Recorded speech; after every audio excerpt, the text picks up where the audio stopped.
entidade, não haveria, na realidade, mais que um único Deus. Se cada um tivesse atribuições especiais, um não faria o que o outro fizesse, mas, então, não existiria igualdade perfeita entre eles, pois que nenhum possuiria autoridade soberana. 17. Foi a ignorância do princípio de que são infinitas as perfeições de Deus que gerou o politeísmo, culto adotado por todos os povos primitivos. Eles atribuíam à divindade todo o poder que lhes parecia acima dos poderes inerentes à humanidade. Mais tarde, a razão os levou a reunir essas diversas potências numa só. Depois, à medida que os homens foram compreendendo a essência dos atributos divinos, retiraram dos símbolos, que haviam criado, a crença que implicava a negação desses atributos. 18. Em resumo, Deus não pode ser Deus, senão sob a condição de que nenhum outro o ultrapasse, porquanto o ser que o excedesse no que quer que fosse, ainda que apenas na espessura de um fio de cabelo, é que eu seria o verdadeiro Deus. Para que assim não aconteça, é indispensável que ele seja infinito em tudo. Comprovada, pois, pelas suas obras a existência de Deus, chegamos, por simples dedução lógica, a determinar os atributos que o caracterizam. 19. Deus é, pois, a inteligência suprema e soberana, é único, eterno, imutável, imaterial, onipotente, soberanamente justo e bom, infinito em todas as perfeições, e não poderia ser outra coisa. Tal eixo sobre o qual repousa o edifício universal, o farol cujos raios se estendem sobre o universo inteiro, única luz capaz de guiar o homem na pesquisa da verdade. Orientando-se por essa luz, ele nunca se transviará. Se, portanto, o homem tem errado tantas vezes, é unicamente por não ter seguido o roteiro que lhe estava indicado. Tal também o critério infalível de todas as doutrinas filosóficas e religiosas. Para apreciá-las, o homem dispõe de uma medida rigorosamente exata nos atributos de Deus e pode afirmar com certeza que toda teoria, todo o princípio, todo dogma, toda crença, toda prática que estiver em contradição com um só que seja desses atributos, que tenda não só a anulá-lo, mas simplesmente a diminuí-lo, não pode estar com a verdade. Em filosofia, psicologia, moral e religião só há de verdadeiro que não se afaste nem um milímetro das qualidades essenciais da divindade. A religião perfeita será aquela em que nenhum artigo de fé esteja em oposição com aquelas qualidades, aquela cujos dogmas suportem a prova desse controle sem nada sofrerem. A providência. 20. A providência é a solicitude de Deus para com as suas criaturas. Deus está em toda parte, tudo vê e a tudo preside, mesmo as coisas mais insignificantes. É nisto que consiste a ação providencial. Como pode Deus, tão grande, tão poderoso, tão superior a tudo, intrometer-se em pormenores sem importância, preocupar-se com os menores atos da nossa vida e com os mais ínfimos pensamentos de cada indivíduo? Tal a interrogação que o incrédulo dirige a si mesmo, concluindo por dizer que, admitida a existência de Deus, só se pode aceitar, quanto à sua ação, que ela se exerça sobre as leis gerais do universo, que o universo funcione de toda a eternidade, em virtude dessas leis, às quais toda criatura se acha submetida na esfera de suas atividades, sem que seja preciso a intervenção incessante da providência. 21. No estado de inferioridade em que ainda se encontram, só com muita dificuldade os homens podem compreender que Deus seja infinito, visto que, sendo eles mesmos limitados e circunscritos, imaginam também que Deus seja circunscrito e ilimitado, figurando a imagem e semelhança deles. Os quadros em que vemos com traços humanos não contribuem pouco para entreter esse erro no espírito das massas, que nele adoram mais a forma que o pensamento. Para a maioria, ele é um soberano poderoso, sentado num trono inacessível e perdido na imensidade dos céus. Como suas faculdades e percepções são limitadas, Não compreendem que Deus possa ou se digne de intervir diretamente nas pequeninas coisas. 22. Impotente para compreender a essência mesma da divindade, o homem não pode fazer dela mais que uma ideia aproximada, mediante comparações necessariamente muito imperfeitas, mas que, ao menos, servem para lhe mostrar a possibilidade daquilo que, à primeira vista, lhe parece impossível. Suponhamos um fluido bastante sutil para penetrar todos os corpos. Sendo ininteligente, esse fluido atua mecanicamente, tão só por meio das forças materiais. Se, porém, o imaginarmos dotado de inteligência, de faculdades perceptivas e sensitivas, ele já não atuará às cegas, mas com discernimento, com vontade própria e liberdade, verá, ouvirá e sentirá. 23. As propriedades do fluido perispiritual dão-nos disso uma ideia. Ele não é inteligente por si mesmo porque é matéria, mas serve de veículo ao pensamento, às sensações e percepções do espírito.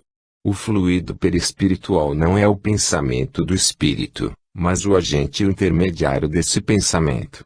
Sendo ele quem o transmite, fica, de certo modo, impregnado do pensamento transmitido. Na impossibilidade em que nos achamos de o isolar, parece-nos que ele, o pensamento, faz coro com o fluido, que com este se confunde, como sucede com o som e o ar, de maneira que podemos, a bem dizer, materializá-lo.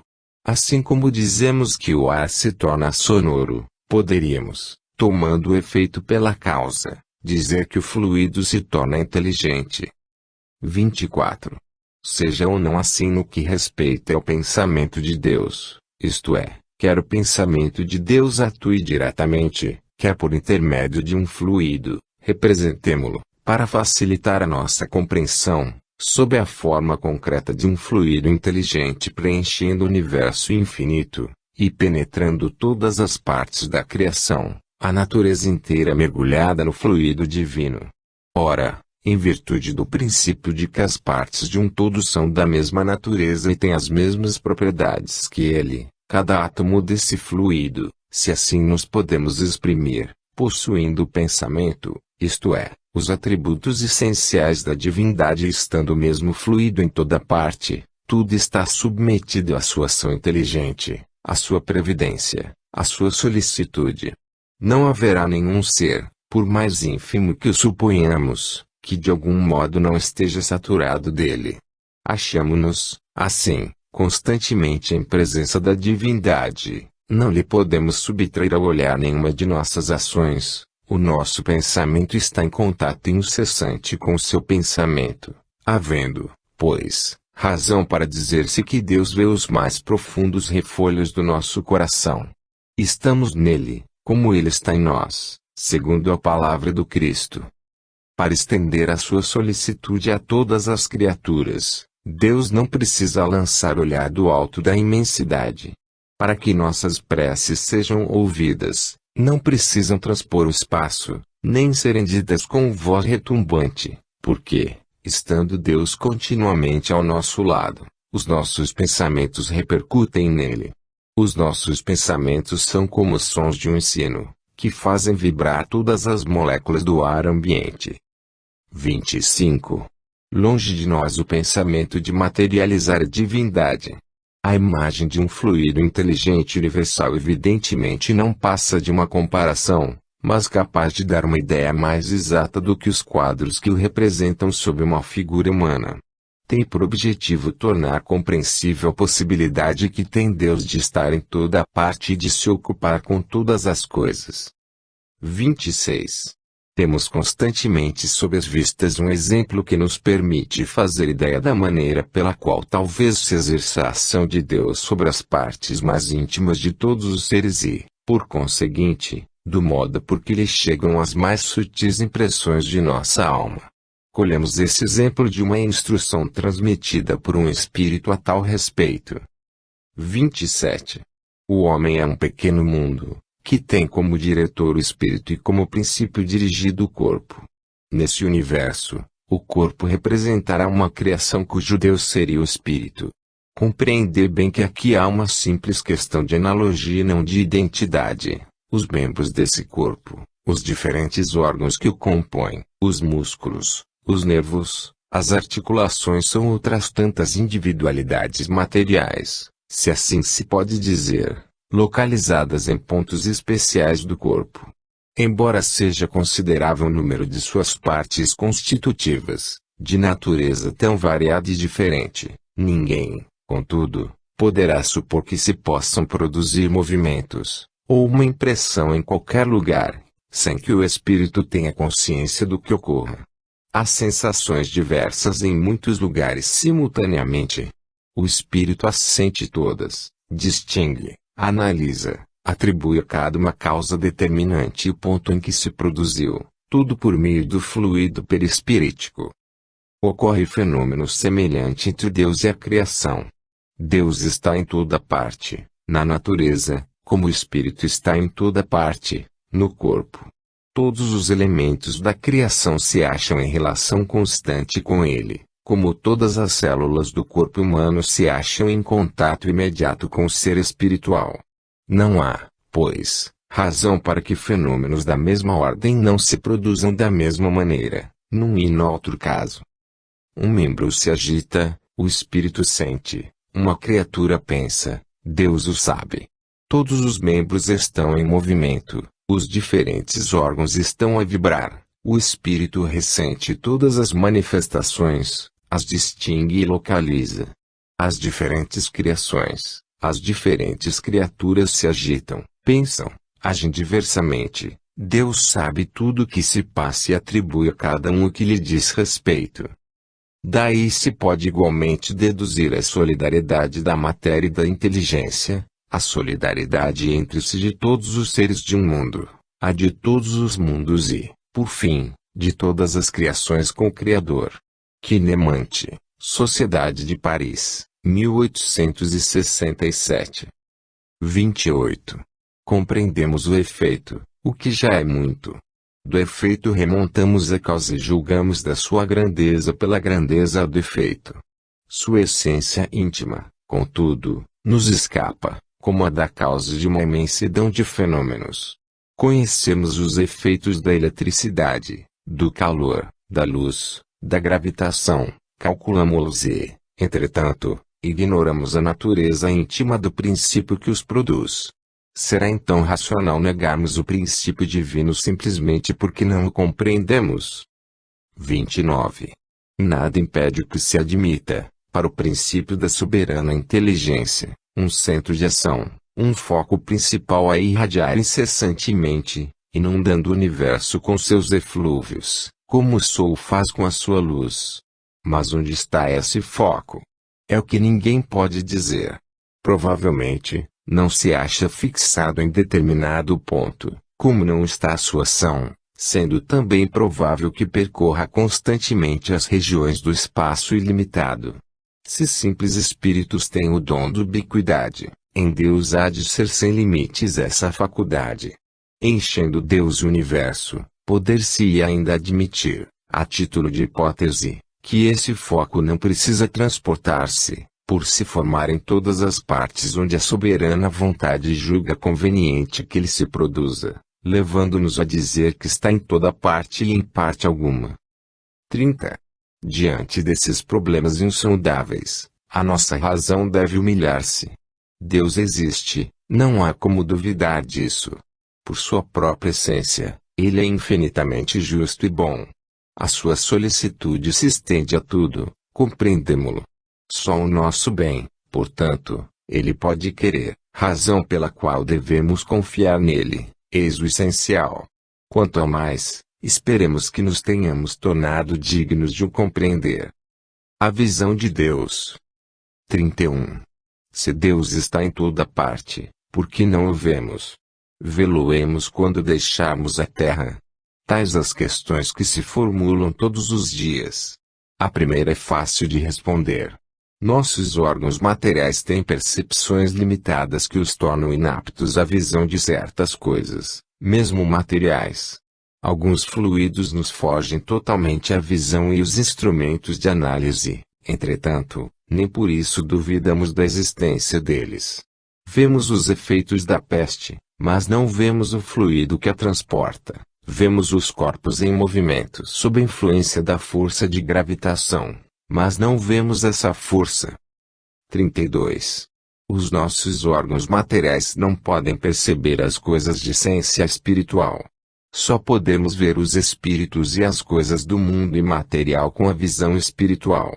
Apenas a nossa alma, portanto, pode ter a percepção de Deus. Será que ela o vê logo após a morte?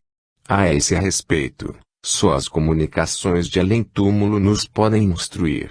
Por meio delas ficamos sabendo que a visão de Deus constitui privilégio das almas mais depuradas e que bem poucas, ao deixarem o envoltório terrestre, possuem o grau de desmaterialização necessária para tal efeito. Uma comparação vulgar o tornará facilmente compreensível. 33. Uma pessoa que se ache no fundo de um vale, envolvido por densa bruma, não vê o sol. Entretanto, pela luz difusa, percebe que está fazendo sol. Se resolve subir a montanha, à medida que for ascendendo, o nevoeiro se irá dissipando cada vez mais e a luz se torna cada vez mais viva. Contudo, ainda não verá o sol. Só depois que se haja elevado acima da camada brumosa e chegado a um ponto em que o ar esteja perfeitamente límpido, ela contemplará o astro em todo o seu esplendor. Dá-se a mesma coisa com a alma. O envoltório perispirítico, embora nos seja invisível e impalpável, é, com relação a ela, verdadeira matéria, ainda grosseira demais para certas percepções. Esse envoltório se espiritualiza à medida que a alma se eleva em moralidade. As imperfeições da alma são quais camadas nevoentas que lhe obscurecem a visão. Cada imperfeição de que ela se desfaz é uma mácula menos, todavia, só depois de se haver depurado completamente é que goza da plenitude das suas faculdades. 34. Sendo Deus a essência divina por excelência, não pode ser percebido em todo o seu esplendor senão pelos espíritos que atingiram o mais alto grau de desmaterialização.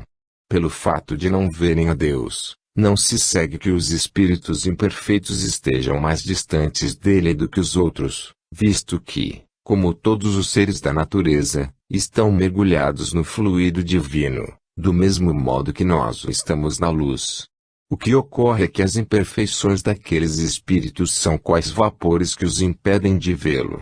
Quando o nevoeiro se dissipar, vê-lo-ão resplandecer. Para isso, não lhes é preciso subir, nem procurá-lo nas profundezas do infinito. Desimpedida a visão espiritual das manchas morais que a obscureciam, eles o verão de todo lugar onde se achem, mesmo da terra, porque Deus está em toda parte. 35. O espírito só se depura com o tempo, sendo as diversas encarnações o alambique em cujo fundo deixa, de cada vez, algumas impurezas. Ao abandonar o seu envoltório corpóreo, os espíritos não se despojam instantaneamente de suas imperfeições, razão por que, depois da morte, não vêm a Deus mais do que o viam quando vivos, mas, à medida que o se depuram, têm dele uma intuição mais clara, se não o veem, compreendendo melhor, pois a luz é menos difusa. Quando, pois, alguns espíritos dizem que Deus lhes proíbe que respondam a uma pergunta, não é que Deus lhes tenha aparecido ou dirigido a palavra para lhes ordenar ou proibir isto ou aquilo. Não, é que eles o sentem, recebem os eflúvios do seu pensamento, como sucede conosco em relação aos espíritos que nos envolvem em seus fluidos, embora não os vejamos. 36. Nenhum homem, portanto, pode ver a Deus com os olhos da carne. Se essa graça fosse concedida a alguns, só um seria no estado de êxtase, quando a alma se acha tão desprendida dos laços da matéria que torna possível o fato durante a encarnação. Tal privilégio, aliás, pertenceria exclusivamente a almas de escol, encarnadas em missão, e não em expiação. Mas como os espíritos da mais elevada categoria resplandecem de ofuscante brilho, Pode acontecer que espíritos menos elevados, encarnados ou desencarnados, maravilhados com o esplendor de que aqueles se mostram cercados, suponham estar vendo o próprio Deus. É como quem vê um ministro e o toma por seu soberano. 37. Sob que aparência Deus se apresenta aos que se tornam dignos de vê-lo? Será sob uma forma qualquer? Sob uma figura humana ou como um foco resplandecente de luz? A linguagem humana é impotente para descrevê-lo, porque não existe para nós nenhum ponto de comparação que nos possa dar uma ideia de tal fato. Somos quais cegos de nascença a quem procurassem inutilmente fazer que compreendessem o brilho do sol. O nosso vocabulário é limitado às nossas necessidades e ao círculo das nossas ideias. A dos selvagens não poderia descrever as maravilhas da civilização. A dos povos mais civilizados é extremamente pobre para descrever os esplendores dos céus. A nossa inteligência é muito restrita para os compreender, e a nossa vista, fraca demais, ficaria deslumbrada. Capítulo 3. O bem e o mal. Origem do bem e do mal. 1.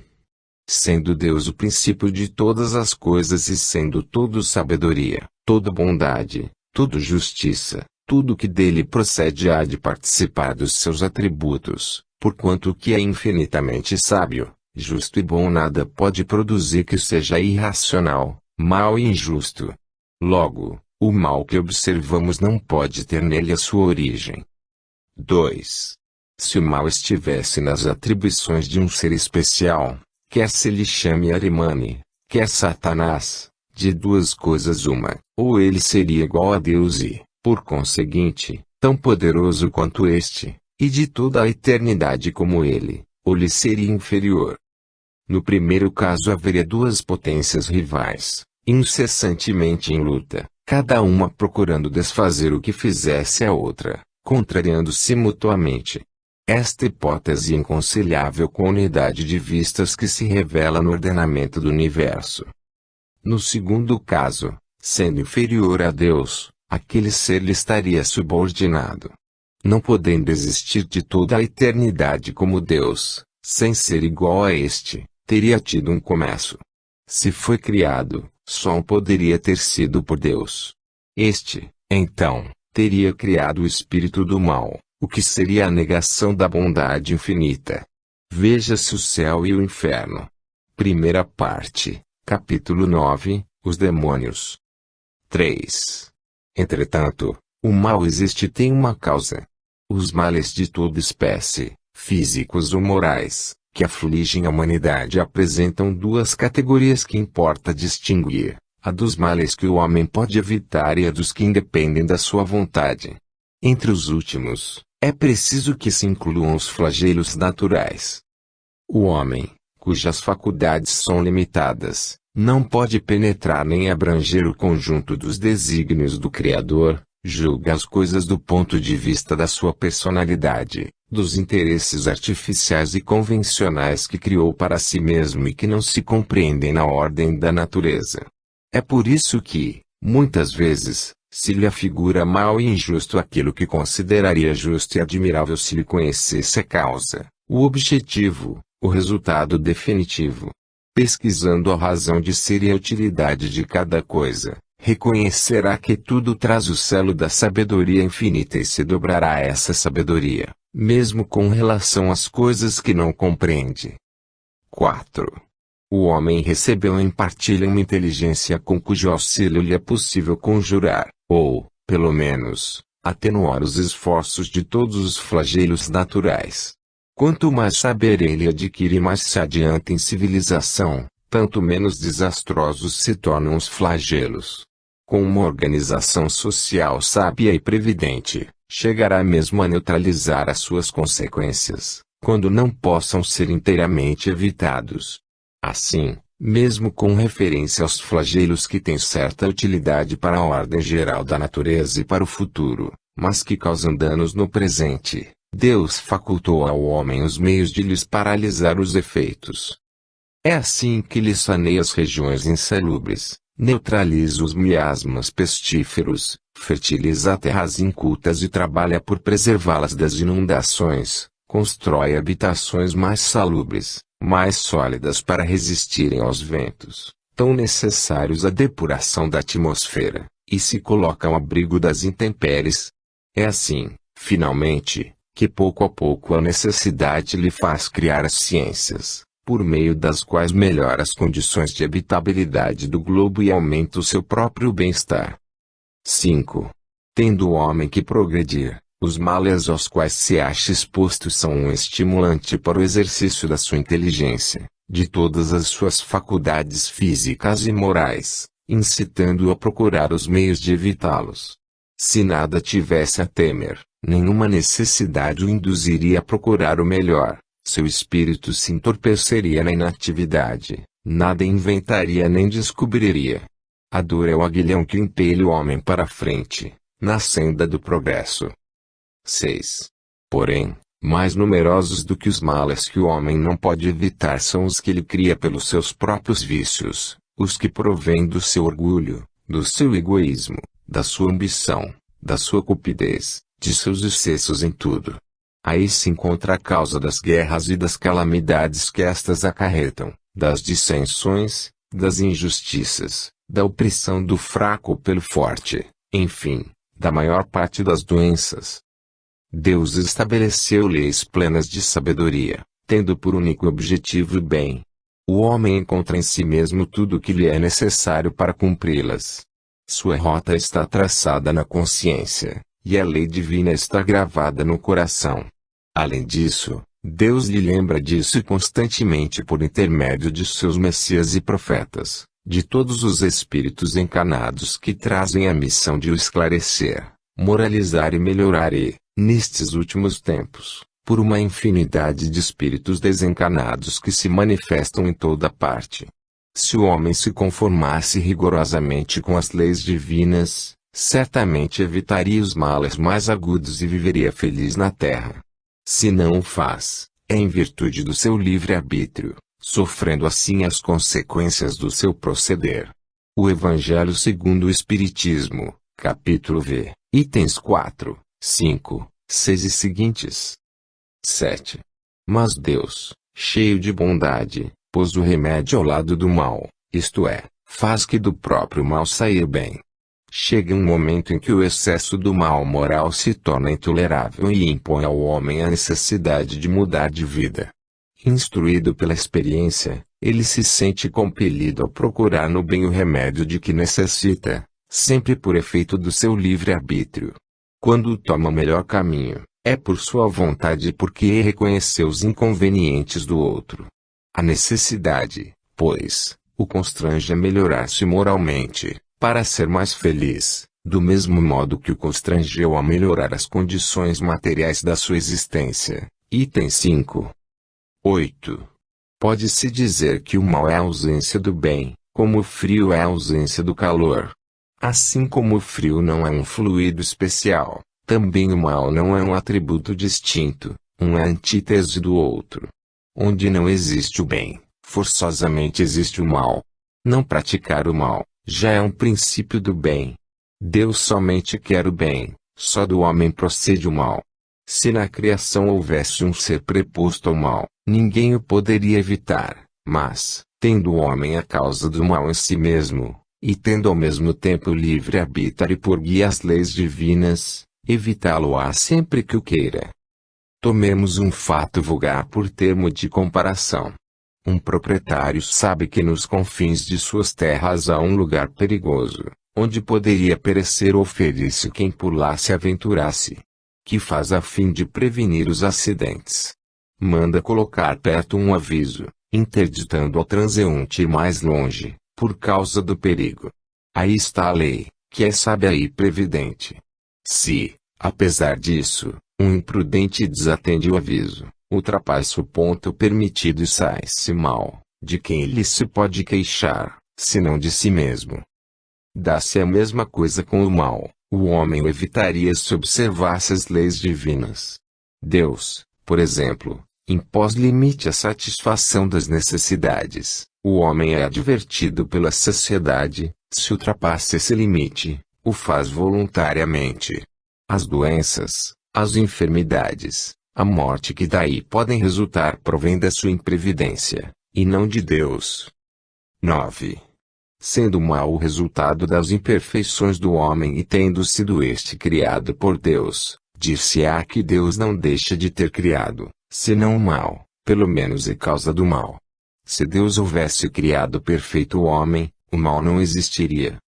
Se o homem tivesse sido criado perfeito, fatalmente penderia para o bem. Ora, em virtude do seu livre-arbítrio, ele não pende fatalmente nem para o bem nem para o mal. Quis Deus que ele ficasse sujeito à lei do progresso e que o progresso fosse fruto do seu próprio trabalho, a fim de que tivesse o mérito deste, da mesma maneira que lhe cabe a responsabilidade do mal que pratique pela própria vontade. A questão, pois, consiste em saber-se qual é, no homem, a origem da sua propensão para o mal. Nota de Acá. O erro consiste em pretender-se que a alma tenha saído perfeita das mãos do Criador, quando este, ao contrário, quis que a perfeição fosse resultado da depuração gradual do espírito e sua própria obra. Quis Deus que a alma, em virtude do seu livre-arbítrio, pudesse optar entre o bem e o mal e chegasse às suas finalidades últimas de forma militante resistindo ao mal. Se tivesse criado a alma tão perfeita quanto ele, e, saindo de suas mãos, a houvesse associado à sua beatitude eterna, Deus tê-la-ia feito não à sua imagem, mas semelhante a si próprio. Bominami, Juiz de Instrução, A Razão do Espiritismo, capítulo 6, fim da nota. 10. Estudando-se todas as paixões e, mesmo, todos os vícios, vê-se que as raízes de ambos se acham no instinto de conservação. Esse instinto se encontra em toda a sua força nos animais e nos seres primitivos mais próximos da animalidade, nos quais ele exclusivamente domina, sem o contrapeso do senso moral, por não ter ainda o ser nascido para a vida intelectual. Ao contrário, o instinto se enfraquece à medida que a inteligência se desenvolve, porque esta domina a matéria. O destino do espírito é a vida espiritual, porém, nas primeiras fases da sua existência corpórea, só lhe cumpre satisfazer as exigências materiais e, para tal fim, o exercício das paixões constitui uma necessidade para a conservação da espécie e dos indivíduos, materialmente falando. Mas, uma vez saído desse período, outras necessidades se lhe apresentam, a princípio semi-morais e semi-materiais, depois exclusivamente morais. É então que o espírito exerce domínio sobre a matéria, sacode-lhe o jugo, avança pela senda providencial e se aproxima do seu destino final. Se, ao contrário, ele se deixa dominar pela matéria, atrasa-se e se identifica com o bruto. Nessa situação, o que era outrora um bem, porque era uma necessidade da sua natureza, transforma-se num mal, não só porque já não constitui uma necessidade, mas porque se torna prejudicial à espiritualização do ser. Muita coisa, que é qualidade na criança, torna-se defeito no adulto. O mal é, pois, relativo, e a responsabilidade é proporcional ao grau de adiantamento. Todas as paixões têm, portanto, a sua utilidade providencial, visto que, a não ser assim, Deus teria feito coisas inúteis e até nocivas.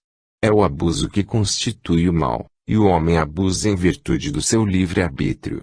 Mais tarde, esclarecido pelo seu próprio interesse, livremente escolhe entre o bem e o mal. O instinto e a inteligência. 11. Qual a diferença entre o instinto e a inteligência? Onde começa um e acaba outro? Será o instinto uma inteligência rudimentar ou uma faculdade distinta, um atributo exclusivo da matéria? O instinto é a força oculta que impele os seres orgânicos a atos espontâneos e involuntários, tendo em vista a sua conservação. Nos atos instintivos não há reflexão, nem combinação, nem premeditação.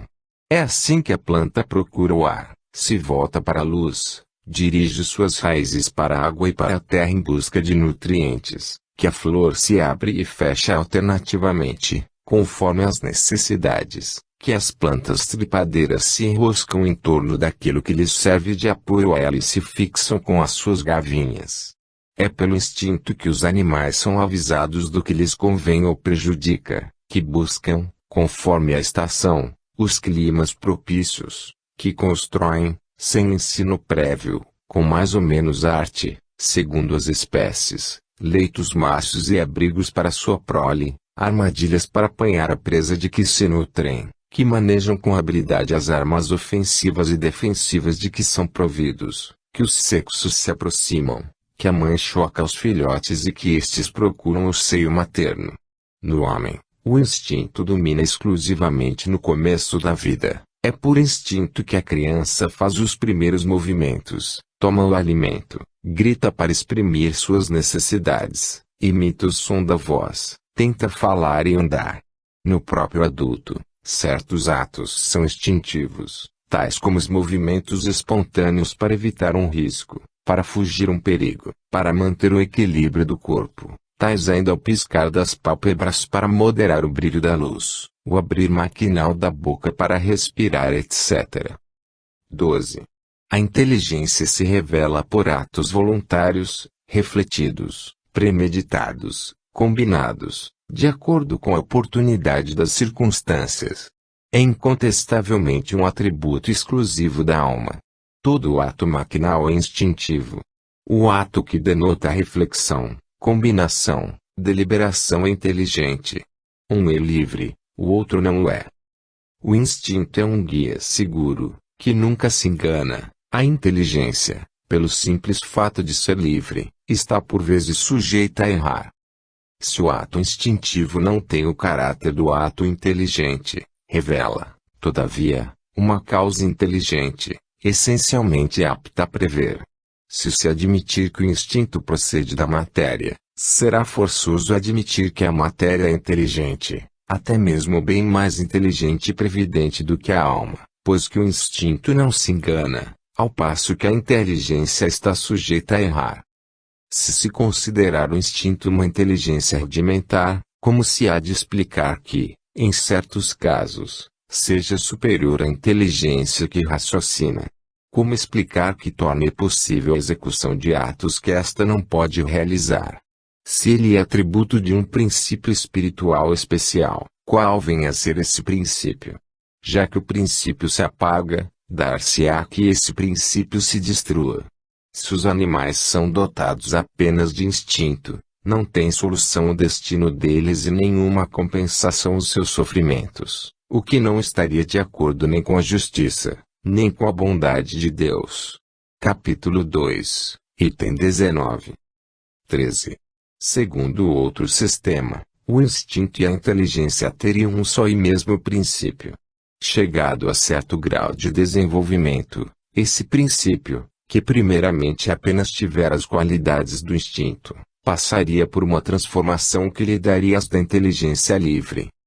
Se fosse assim, no homem inteligente que perde a razão e passa a ser guiado exclusivamente pelo instinto, a inteligência voltaria ao seu estado primitivo e, quando o homem recobrasse a razão, o instinto se tornaria inteligência e assim alternativamente, a cada acesso, o que não é admissível.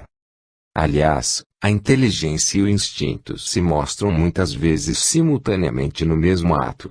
No caminhar, por exemplo, o movimento das pernas é instintivo. O homem põe maquinalmente um pé à frente do outro, sem nisso pensar, mas quando quer acelerar ou diminuir o passo, levantar o pé ou desviar-se de um obstáculo, a cálculo, combinação, ele age com propósito deliberado. A impulsão involuntária do movimento é o ato instintivo. A direção calculada do movimento é o ato inteligente.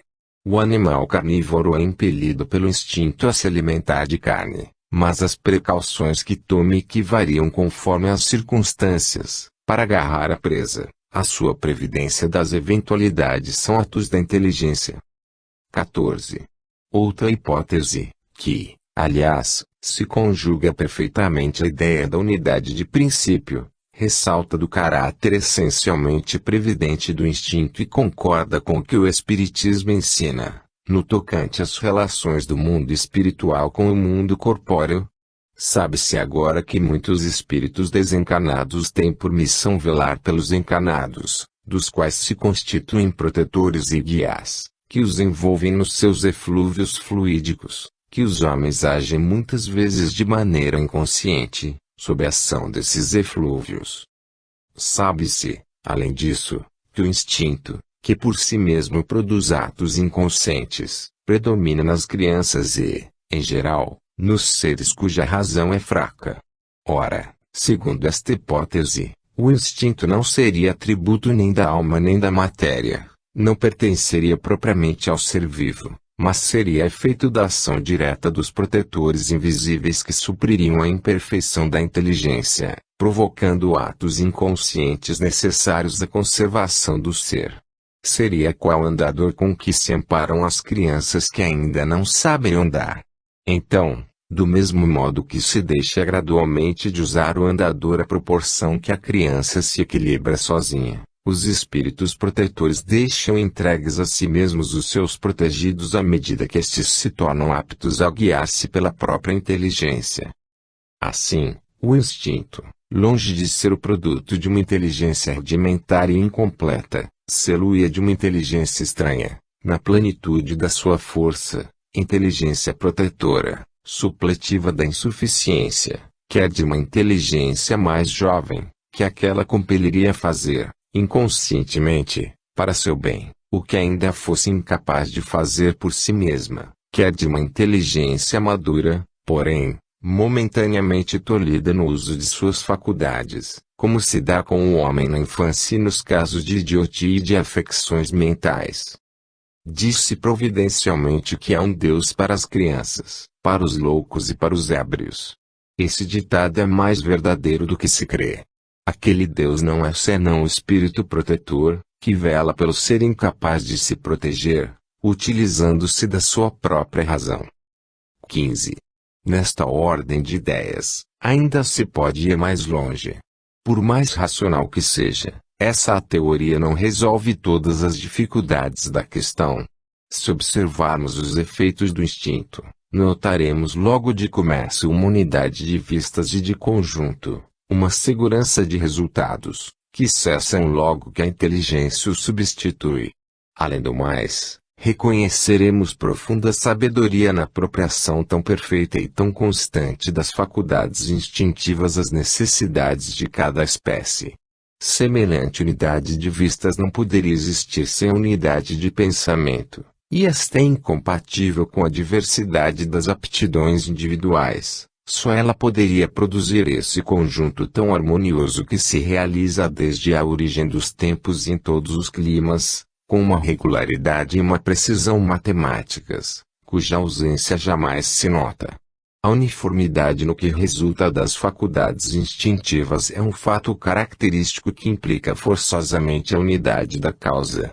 Se a causa fosse inerente a cada individualidade, haveria tantas variedades de instintos quantos fossem os indivíduos, desde a planta até o homem. Um efeito geral, uniforme e constante há de ter uma causa geral, uniforme e constante. Um efeito que atesta sabedoria e previdência deve ter uma causa sábia e previdente. Ora, uma causa dessa natureza, sendo necessariamente inteligente, não pode ser exclusivamente material. Não se encontrando nas criaturas, encarnadas ou desencarnadas, as qualidades necessárias à produção de tal resultado, temos que subir mais alto, isto é, ao próprio Criador. Se nos reportarmos à explicação dada sobre a maneira pela qual se pode conceber a ação providencial, capítulo 2, item 24, se figurarmos todos os seres penetrados do fluido divino, soberanamente inteligente, compreenderemos a sabedoria previdente e a unidade de vistas que presidem a todos os movimentos instintivos para o bem de cada indivíduo. Essa solicitude é tanto mais ativa quanto menos recurso tem o indivíduo em si mesmo e na sua inteligência. É por isso que ela se mostra maior e mais absoluta nos animais e nos seres inferiores do que no homem. Segundo essa teoria, compreende-se que o instinto seja um guia sempre seguro. O instinto maternal, o mais nobre de todos, que o materialismo rebaixa ao nível das forças atrativas da matéria, fica realçado e enobrecido. Em razão das suas consequências, ele não devia ser entregue às eventualidades caprichosas da inteligência e do livre-arbítrio. Por intermédio da mãe, o próprio Deus vela pelas suas criaturas do que nascem. 16. Esta teoria não destrói de modo algum o papel dos espíritos protetores, cujo concurso é fato observado e comprovado pela experiência, mas deve-se notar que a ação desses espíritos é essencialmente individual, que se modifica segundo as qualidades próprias do protetor e do protegido e que em parte alguma apresenta a uniformidade e a generalidade do instinto. Deus, em sua sabedoria, conduz ele próprio os cegos, mas confia a inteligências livres o cuidado de guiar os clarividentes, para deixar a cada um a responsabilidade de seus atos. A missão dos espíritos protetores é um dever que aceitam voluntariamente e lhes é um meio de se adiantarem, dependendo do adiantamento da forma pela qual desempenhem. 17. Todas essas maneiras de considerar o instinto são forçosamente hipotéticas e nenhuma apresenta caráter seguro de autenticidade, para ser tida como solução definitiva. A questão será certamente resolvida um dia, quando se tiverem reunidos elementos de observação que ainda faltam. Até lá, temos que limitar-nos a submeter as diversas opiniões ao crivo da razão e da lógica e esperar que a luz se faça. A solução que mais se aproxima da verdade será de certo a que melhor condiga com os atributos de Deus, isto é, com a suprema bondade e a suprema justiça. Capítulo 2, item 19. 18. Sendo o instinto guia, e sendo as paixões as molas da alma no período inicial do seu desenvolvimento, por vezes se confundem seus efeitos. Há, entretanto, entre esses dois princípios, diferenças que é preciso considerar. O instinto é guia seguro, sempre bom. Pode, depois de certo tempo, tornar-se inútil, porém nunca prejudicial. Enfraquece-se pela predominância da inteligência. As paixões, nas primeiras idades da alma, têm de comum com o instinto o fato de serem as criaturas solicitadas por uma força igualmente inconsciente. As paixões nascem principalmente das necessidades do corpo e dependem, mais do que o instinto, do organismo. O que, acima de tudo, as distingue do instinto, é que são individuais e não produzem, como este último, efeitos gerais e uniformes. Variam, ao contrário, de intensidade e de natureza, conforme os indivíduos. São úteis, como estimulante, até a eclosão do senso moral que, de um ser passivo, faz que nasça um ser racional. Nesse momento, tornam-se não só inúteis, mas prejudiciais ao progresso do espírito, cuja desmaterialização retardam. Abrandam-se com o desenvolvimento da razão. 19. O homem que só agisse pelo instinto poderia ser muito bom, mas conservaria adormecida sua inteligência. Seria qual criança que não deixasse o andador e não soubesse utilizar-se de seus membros. Aquele que não domina as suas paixões pode ser muito inteligente, mas, ao mesmo tempo, muito mau. O instinto se aniquila por si mesmo, as paixões só se domam pelo esforço da vontade. Destruição dos seres vivos uns pelos outros. 20. A destruição recíproca dos seres vivos é uma das leis da natureza, que, à primeira vista, menos parecem conciliar-se com a bondade de Deus. Pergunta-se por que Deus criou para eles a necessidade de mutuamente se destruírem, para se alimentarem uns à custa dos outros. Para quem vê apenas a matéria e restringe sua visão à vida presente, parece, de fato, que há uma imperfeição qualquer na obra divina.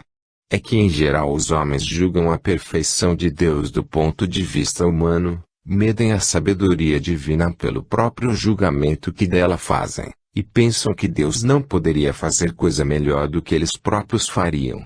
Como a curta visão de que dispõem não lhes permite apreciar o conjunto, não compreendem que um bem real possa decorrer de um mal aparente.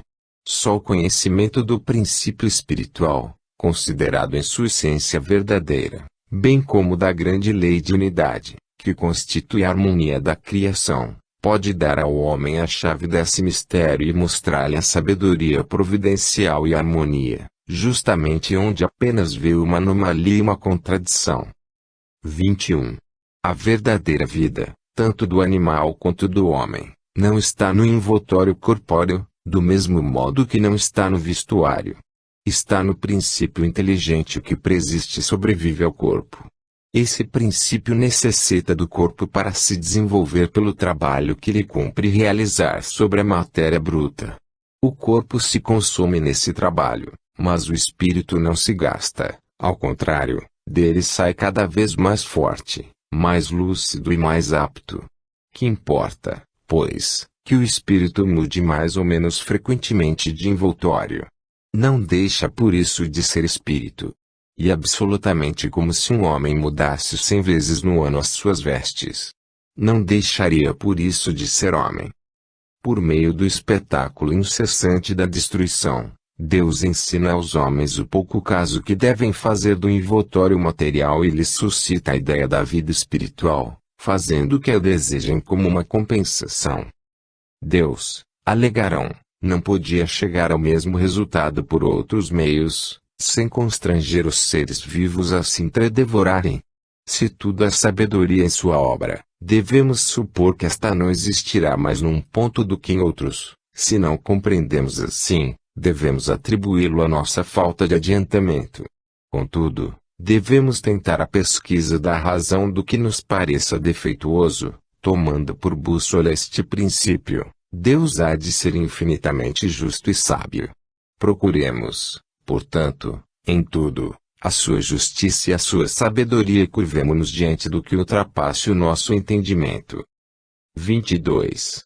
Uma primeira utilidade que se apresenta de tal destruição, utilidade puramente física, é verdade, esta: os corpos orgânicos só se conservam com auxílio das matérias orgânicas, por só elas conterem os elementos nutritivos necessários à transformação deles. Como os corpos, instrumentos de ação do princípio inteligente, precisam ser constantemente renovados, a providência faz que sirvam ao seu mútuo entretenimento. É por isso que os seres se nutrem uns dos outros. Mas, então, é o corpo que se nutre do corpo, sem que o espírito se aniquile ou altere. Fica apenas despojado do seu envoltório. 23. Há também considerações morais de ordem mais elevada. É necessária a luta para o desenvolvimento do espírito. Na luta que ele exercita suas faculdades. O que ataca em busca do alimento e o que se defende para conservar a vida usam de habilidade e inteligência, aumentando, em consequência, suas forças intelectuais. Um dos dois sucumbe, mas, em realidade, que foi que o mais forte ou o mais destro tirou ao mais fraco? A veste de carne, nada mais. Mais tarde o espírito, que não morreu, tomará outra. 24. Nos seres inferiores da criação, naqueles a quem ainda falta o senso moral, nos quais a inteligência ainda não substituiu o instinto, a luta não pode ter por objetivo senão a satisfação de uma necessidade material. Ora, uma das necessidades materiais mais imperiosas é a da alimentação. Eles, pois, lutam unicamente para viver, isto é, para fazer ou defender uma presa, visto que nenhum móvel mais elevado os poderia estimular. É nesse primeiro período que a alma se elabora e ensaia para a vida. No homem, há um período de transição em que ele mal se distingue do bruto. Nas primeiras idades, domina o instinto animal e a luta ainda tem por alvo a satisfação das necessidades materiais. Mais tarde, contrabalançam-se o instinto animal e o sentimento moral. O homem então luta, não mais para se alimentar, mas para satisfazer a sua ambição, ao seu orgulho e à necessidade de dominar. Para isso, ainda lhe é preciso destruir. Todavia, à medida que prepondera o senso moral, desenvolve-se a sensibilidade, diminui a necessidade de destruir, acabando mesmo por desaparecer, por se tornar odiosa. O homem tem horror ao sangue. Entretanto, a luta é sempre necessária ao desenvolvimento do espírito, pois mesmo chegando a esse ponto que nos parece culminante, Ele ainda está longe de ser perfeito. Só à custa de muita atividade adquire conhecimentos, experiência e se despoja dos últimos vestígios da animalidade.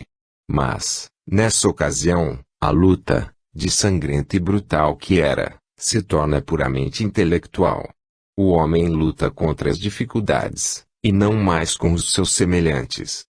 Nota de AK, sem prejulgar das consequências que se possam tirar desse princípio, apenas quisemos demonstrar, mediante essa explicação, que a destruição dos seres vivos uns pelos outros em nada infirma a sabedoria divina, e que tudo se encadeia nas leis da natureza. Esse encadeamento forçosamente se quebra, desde que se abstraia do princípio espiritual. Muitas questões permanecem insolúveis, por se levar em conta somente a matéria.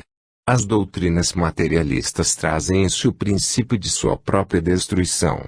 Tem contra si não só um antagonismo com as aspirações da universalidade dos homens e suas consequências morais, que farão que elas sejam repelidas como dissolventes da sociedade, mas também a necessidade que o homem experimenta de se inteirar de tudo o que resulta do progresso. O desenvolvimento intelectual conduz o homem à pesquisa das causas. Ora, por pouco que ele reflita, não tardará a reconhecer a impotência do materialismo para tudo explicar. Como é possível que doutrinas que não satisfazem o coração, nem a razão, nem a inteligência, que deixam problemáticas as mais vitais questões, venham a prevalecer? O progresso das ideias aniquilará o materialismo, como matou o fanatismo. Fim da nota. Capítulo 4. O papel da ciência na Gênese. 1. A história da origem de quase todos os povos antigos se confunde com a da crença religiosa que professavam, sendo por isso que os seus primeiros livros versavam sobre religião. E como todas as religiões se ligam ao princípio das coisas, que é também o da humanidade, elas deram, sobre a formação e o mecanismo do universo, explicações em concordância com o estado dos conhecimentos da época e de seus fundadores. Daí resultou que os primeiros livros sagrados foram ao mesmo tempo os primeiros livros de ciência, como foram, durante largo período, o Código Único das Leis Civis. 2. Nos tempos primitivos, por serem muito imperfeitos os meios de observação, as primeiras teorias sobre os sistemas do mundo deveriam estar repletas de erros grosseiros. Mas ainda que esses meios fossem tão completos quanto são hoje, os homens não teriam sabido utilizá-los. Aliás, tais meios não podiam ser senão fruto do desenvolvimento da inteligência e do consequente conhecimento das leis da natureza. À medida que o homem se foi adiantando no conhecimento dessas leis, também foi penetrando os mistérios da criação e retificando as ideias que formara acerca da origem das coisas. 3. O homem se mostrou impotente para resolver o problema da criação, até o momento em que a ciência lhe ofereceu a solução para isso. Foi preciso que a astronomia lhe abrisse as portas do espaço infinito e lhe permitisse mergulhar aí e olhar, que, pelo poder do cálculo, ele pudesse determinar com rigorosa precisão o movimento, a posição, o volume, a natureza e o papel dos corpos celestes, que a física lhe revelasse as leis da gravitação, do calor, da luz e da eletricidade, que a química lhe ensinasse as transformações da matéria, e a mineralogia os materiais que formam a superfície do globo, que a geologia lhe ensinasse a ler, nas camadas terrestres, a formação gradual desse mesmo globo. A botânica, a zoologia, a paleontologia e a antropologia deviam iniciá-lo na filiação e sucessão dos seres organizados. Com a arqueologia ele pôde seguir os traços da humanidade através dos tempos.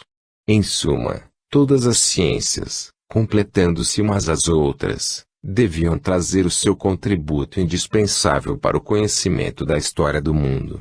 Em falta dessas contribuições, o homem só tinha por guia as suas primeiras hipóteses. Por isso, antes que ele entrasse na posse daqueles elementos de apreciação, todos os comentadores da Gênese, cuja razão esbarrava em impossibilidades materiais, giravam dentro de um mesmo círculo, sem dele conseguirem sair. Só o lograram quando a ciência abriu o caminho, fazendo brecha no velho edifício das crenças. Tudo então mudou de aspecto. Uma vez achado o fio condutor, as dificuldades prontamente foram vencidas. Em vez de uma gênese imaginária, surgiu uma gênese positiva e, de certo modo, experimental.